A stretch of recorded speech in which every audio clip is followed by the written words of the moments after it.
Halo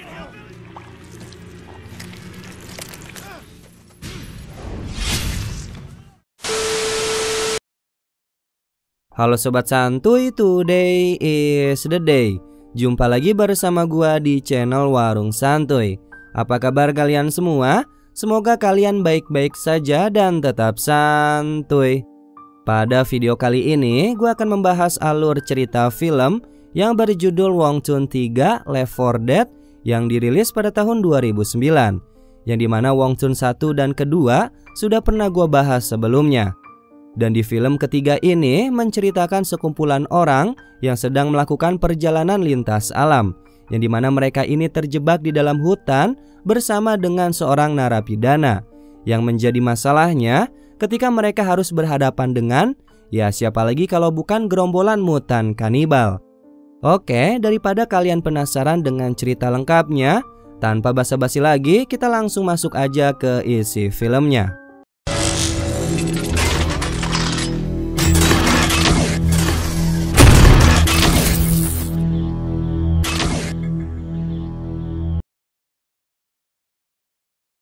Film diawali dengan memperlihatkan pemandangan sungai yang ada di tengah-tengah hutan Virginia. Di sana terdapat sekumpulan anak-anak muda yang tengah bermain olahraga air, yaitu arum jeram atau bahasa kerennya adalah rafting. Setelah dirasa puas bermain rafting, mereka pun menepikan perahu bootnya dan mulai bersantuy. Di sini terdapat dua orang wanita, yang dimana wanita satunya melepaskan bra miliknya. Tidak lama kemudian datanglah teman prianya yang secara tidak langsung dirinya tergoda akan buah semangka milik si wanita itu. Sontak wanita yang bernama Alex pun mengerti akan hal tersebut dan dirinya pergi dari tempat itu meninggalkan keduanya di sana.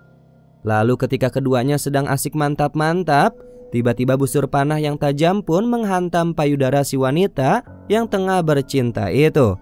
Sontak hal itu membuat keduanya berteriak histeris. Namun si pria malah pergi begitu saja. Dia berlari sangat kencang meninggalkan si wanita yang tengah sekarat. Tidak lama kemudian, sosok mutan kanibal itu pun kembali menancapkan anak panah tepat di bagian mata korbannya tersebut. Dan akhirnya wanita itu tewas dengan bola mata yang keluar dan dijadikan cemilan santuy oleh para mutan kanibal itu.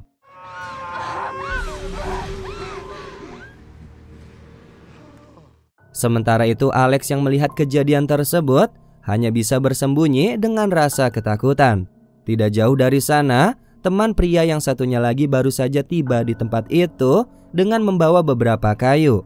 Melihat pria itu, mutan kanibal pun berlari mengejarnya.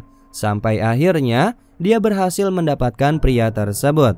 Dan tidak mau membuang waktu, langsung saja si mutan kanibal menghabisi pria itu menggunakan tombak sampai tewas di tangannya.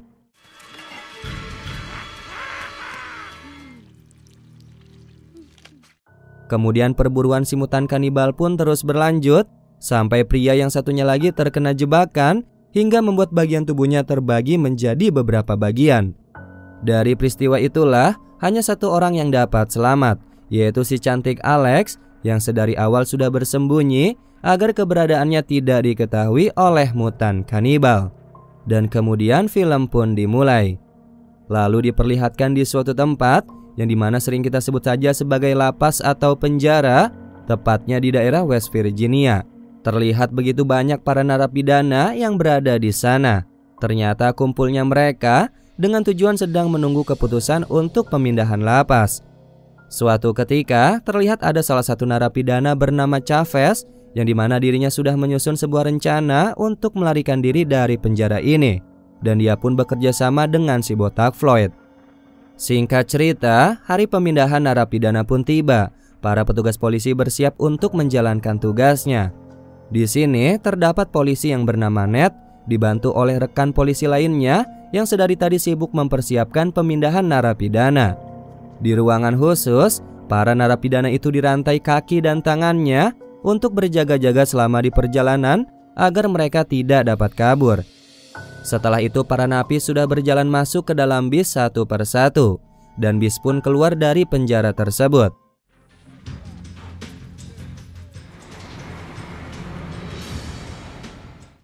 Singkat cerita, pada malam hari mereka tiba di tempat pemberhentian pertama, yaitu di kantor polisi.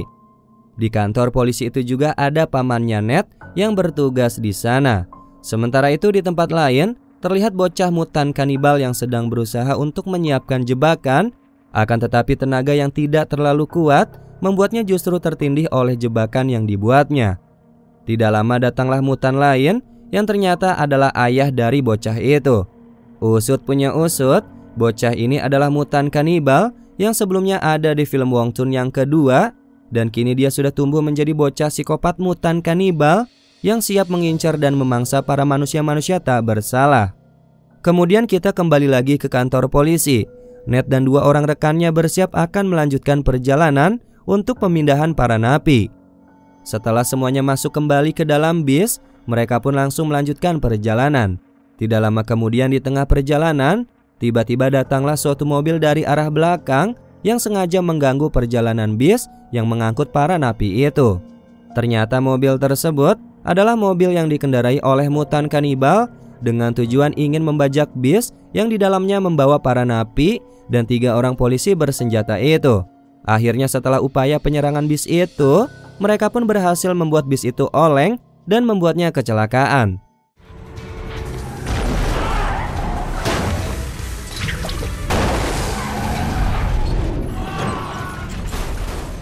Para napi dan polisi mengalami kecelakaan, akan tetapi mereka semua masih bisa selamat dari kecelakaan itu. Dengan cepat Ned mengeluarkan para napi dengan menuntunnya untuk keluar dari dalam bis. Dengan hati-hati Ned mengeluarkan para napi, tidak lupa dia juga menodongkan senjata untuk berjaga-jaga apabila ada penyerangan yang dilakukan oleh para napi. Tidak ingin membuang kesempatan, Chavez dan Floyd langsung saja melakukan aksi pelariannya. Floyd mencoba untuk mengalihkan perhatian Ned dengan berpura-pura sakit. Lalu pada saat perhatian Ned teralihkan, langsung saja Chavez menyerangnya. Di saat terdesak, Ned pun mendapatkan bantuan dari rekannya yang tiba-tiba datang dan membuat Chavez tidak berkutik. Tapi hal itu berujung sia-sia karena rekannya Ned harus tewas akibat terkena tusukan pisau yang mendarat di bagian samping lehernya. Semuanya menjadi heran dan panik seketika pada saat anak panah mulai berterbangan ke arah mereka. Selain itu, terdengar suara tawa dari arah lain yang dimana suara itu pastinya berasal dari para mutan kanibal. Di momen ini, Ned tidak bisa berbuat apa-apa. Semuanya diambil alih oleh Chavez yang memerintahkan Ned untuk membawa mereka menjauh dari bis. Setelah itu, Ned sendiri berusaha untuk kembali lagi ke dalam bis guna membantu rekannya yang bernama Walter. Beruntungnya setelah beberapa langkah Ned mengeluarkan Walter dari dalam bis, tiba-tiba bis itu pun meledak dan membakar bis itu sampai hangus.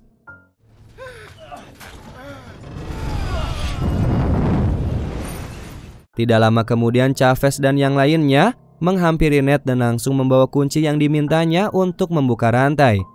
Tidak ingin membuang waktu, Chavez pun menjadikan Ned sebagai pemandu jalan agar mereka bisa keluar dari dalam hutan ini. Sesuai arahan jalan dari Ned sebagai pemandu, mereka pun dibawa olehnya untuk menuju menara yang dirasa bisa membantu mereka keluar dari dalam hutan. Tiba-tiba di pertengahan jalan, mereka dikejutkan dengan suatu pergerakan aneh yang ternyata itu berasal dari Alex yang bersembunyi. Karena ketakutan, Alex pun langsung melompat ke arah Ned dan mencoba untuk memukul tubuhnya yang dia pikir bahwa Ned adalah mutan kanibal.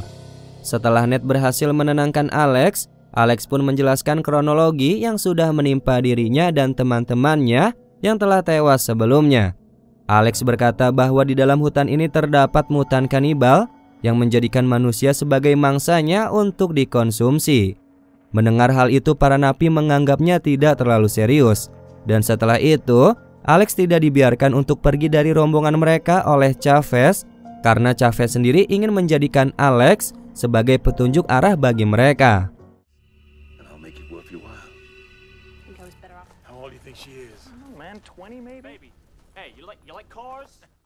Kemudian setelah berjam-jam berjalan, mereka menemukan bangkai mobil box yang terlihat sudah cukup lama terbengkalai di hutan ini.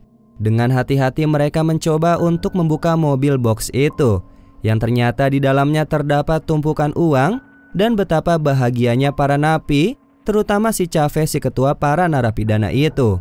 Akhirnya karena perebutan setumpuk uang, membuat para napi menjadi cekcok dan berkelahi. Untuk melerai perkelahian para napi, Chavez pun menembakkan senjata ke atas langit, dan benar saja kerusuhan itu berhenti seketika. Tapi masalah baru muncul ketika Chavez memerintahkan Walter untuk membawa 2 tas yang berisikan uang, yang dimana Walter ini sedang dalam keadaan lemah tidak berdaya akibat kecelakaan bis. Berbekal pistol yang diberikan oleh Ned, Walter pun mencoba untuk menyerang Chavez. Tapi sayangnya pistol itu tidak ada pelurunya.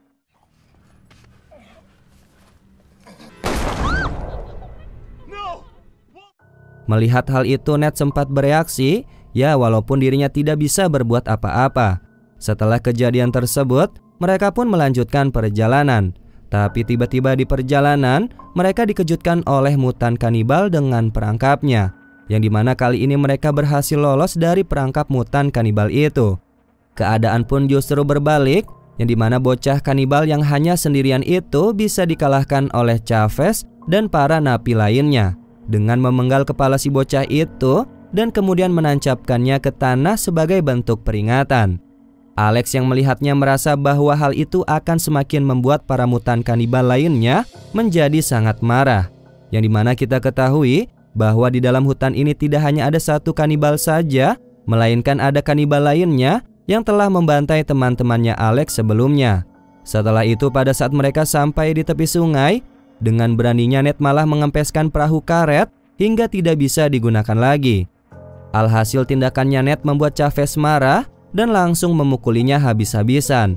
Sampai Chavez pun berhenti memukuli Ned karena dirinya menyadari bahwa Ned masih berguna untuk membawanya keluar dari dalam hutan ini. Dan kemudian mereka pun melanjutkan perjalanannya. Tidak jauh dari tempat mereka berada, terdengar suara teriakan para mutan kanibal yang menangis melihat anaknya telah tewas dengan kepalanya terpenggal.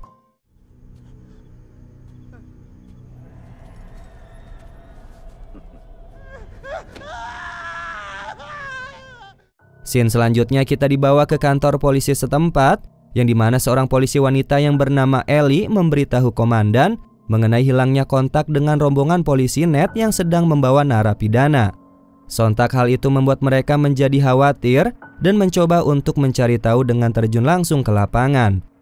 Kembali lagi ke dalam hutan, kali ini rombongan para napi kembali harus berhadapan dengan mutan kanibal.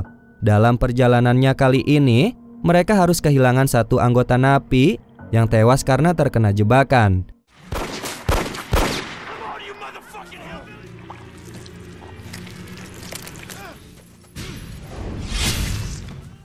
Hal itu tidak membuat para napi gentar dan tetap fokus untuk melanjutkan perjalanannya. Sampai tibalah mereka di sebuah gubuk tua di tengah hutan, yang dimana pada kesempatan kali ini mereka berusaha untuk mencari alat perkakas guna melepaskan rantai pada kaki yang mengikat mereka satu sama lain. Akhirnya usaha mereka tidak sia-sia, dan kini para napi sudah tidak terikat rantai yang menghubungkan kaki mereka satu sama lain. Kemudian rombongan itu pun melanjutkan perjalanan sampai tiba di sebuah tempat yang terdapat sebuah mobil, yang dimana mobil itu diyakini adalah jebakan yang telah dibuat oleh para mutan kanibal. Dengan hati-hati mereka berniat untuk mengecek terlebih dahulu. Tapi dengan teganya, Chavez sebagai ketua napi memerintahkan anggota napi lainnya untuk mengeceknya sendirian. Dan benar saja, itu semua adalah perangkap si mutan kanibal.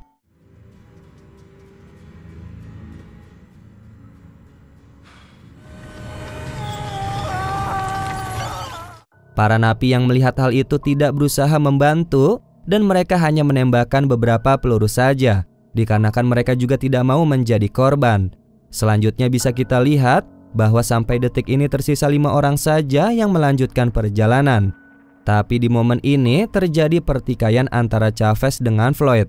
Kedua napi itu bersitegang memperebutkan uang yang sebelumnya mereka temukan.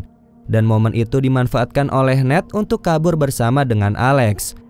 Setelah dirasa cukup puas menghabisi Floyd dan mengira bahwa Floyd telah tewas, Chavez pun berniat untuk menyusul Ned yang telah kabur. Tapi ternyata Floyd kembali hidup, entah ilmu kebal apa yang digunakan oleh si Floyd ini. Sementara itu keberadaannya Ned dan Alex berhasil ditemukan oleh Chavez. Dan mau tidak mau kali ini mereka harus kembali bergabung dan menjadi budaknya Chavez untuk menunjukkan jalan keluar dari hutan ini. Sementara itu di tempat lain, polisi Ellie sedang berusaha mencari keberadaan rombongannya Ned. Tiba-tiba terdengar suara samar-samar mutan kanibal dari seberang jalan yang membuat polisi Ellie menjadi ketakutan.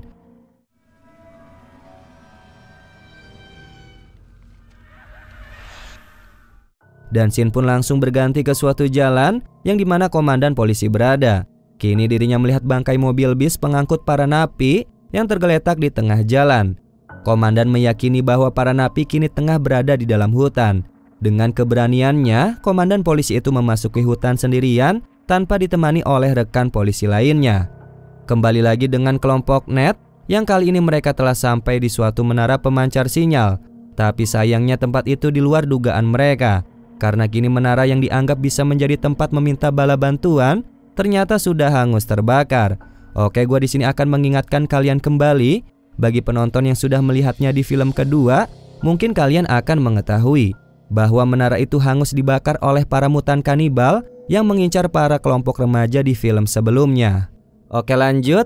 Pada saat semuanya berkumpul di menara itu, tiba-tiba komandan polisi pun datang bersama dengan anjing pelacak. Yang dengan seketika, keadaan pun berbalik. Kini kedua napi yang tersisa berhasil dilumpuhkan oleh komandan dan juga Ned. Tapi hal itu tidak berlangsung lama, karena komandan harus tewas diserang oleh mutan kanibal yang sedari awal sudah berada di atas pohon.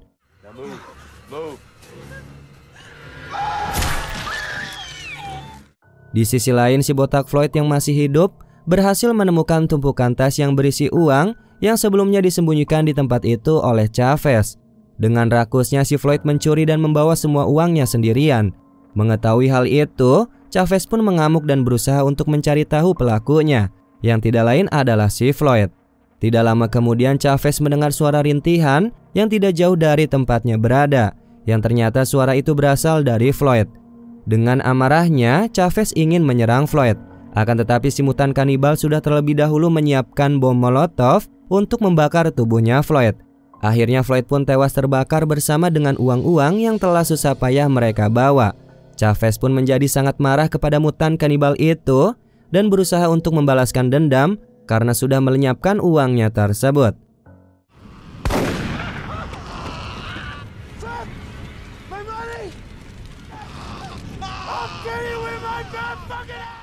Kemudian di scene selanjutnya, mereka berusaha untuk memburu si mutan kanibal yang dengan sengaja Chavez menjadikan Alex sebagai umpan untuk memancing si mutan kanibal itu.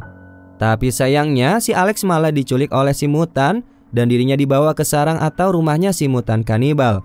Dan ternyata polisi Ellie sudah berada di sana dan siap untuk dijadikan hidangan para mutan kanibal. Ned yang melihat Alex diculik berusaha untuk menolongnya. Akan tetapi aksinya terhalang oleh si Chavez. Tapi beruntungnya Ned dibantu oleh rekan napi yang sudah muak dengan perilakunya si Chavez. Setelah itu Ned berjalan ke arah rumahnya si mutan dengan dibantu oleh anjing pelacak dari kepolisian. Di sisi lain, teman napi yang sebelumnya membantu Ned kini harus pingsan karena dirinya diserang oleh Chavez yang sudah kembali sadar.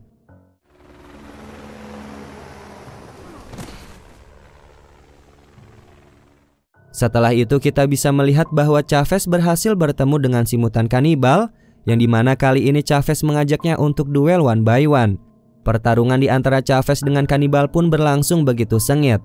Bisa diakui oleh si kanibal, Chavez merupakan lawan yang kuat dan sulit untuk dikalahkan. Walaupun pada akhirnya si mutan kanibal lah yang menjadi pemenangnya, dan Chavez sendiri tewas di tangannya dengan otak kepalanya menjadi santapan mutan kanibal itu.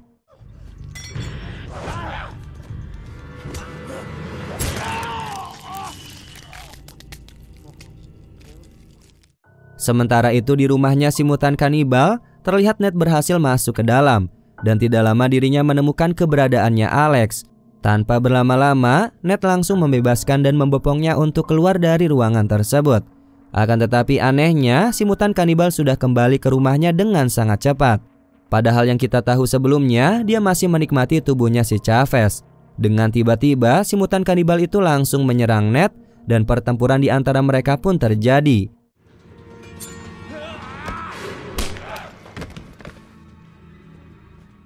Sampai akhirnya mereka bisa mengalahkan si mutan kanibal itu, kemudian pergi dari tempat ini menggunakan mobil milik mutan kanibal. Tapi siapa sangka, ternyata cerita belum berakhir. Di perjalanan, mereka harus kembali bertemu dengan si mutan kanibal yang sebelumnya sudah mereka kalahkan. Entah kekuatan kebal seperti apa yang si kanibal itu miliki, pasalnya si kanibal itu masih tetap kuat menyerang mereka berdua, yang dimana pertarungan di atas mobil membuat mereka harus kembali mengalami kecelakaan. Tapi beruntungnya, Alex dan Ned diselamatkan oleh satu-satunya napi yang masih hidup.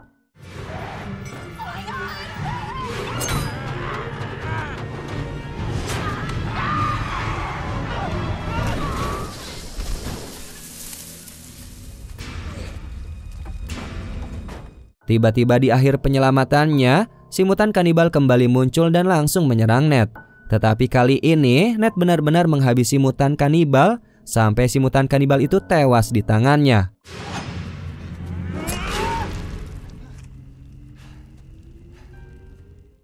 Dan setelah itu kita bisa lihat bahwa yang hanya tersisa kini 3 orang saja yang selamat dari pembantaian mutan kanibal. Di momen itu juga Ned membiarkan si napi yang selamat untuk bebas karena telah membantunya. Tidak hanya itu, Ned juga menyarankan agar si napi memalsukan identitas aslinya. Kemudian seperti biasa di akhir film, para petugas polisi pun berdatangan untuk mengevakuasi pada saat semuanya telah selesai. Ya begitulah namanya juga film. Tapi ternyata adegan itu bukanlah akhir dari cerita film ini. Bisa kita lihat setelah proses evakuasi, kini Ned kembali lagi mendatangi hutan berbahaya itu hanya untuk membawa tumpukan uang yang ada di dalam mobil box sebelumnya. Tapi sayang nasib sial dialaminya. Kali ini Ned harus tewas karena dirinya diserang oleh si napi yang sebelumnya telah Ned biarkan bebas.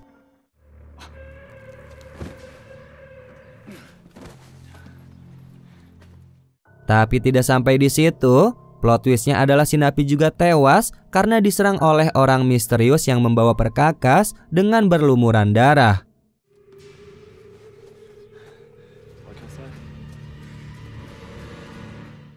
Oke sobat santuy, itulah alur cerita film dari Wong Chun 3 Left 4 Dead.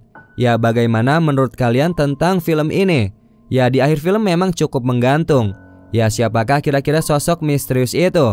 Apakah akan terjawab di film selanjutnya? Ya kita tunggu saja nanti, oke? Terima kasih sudah menonton sampai akhir. Mohon maaf apabila ada kesalahan kata maupun isi video. Warung Santuy pamit, dan jangan lupa untuk tetap santuy.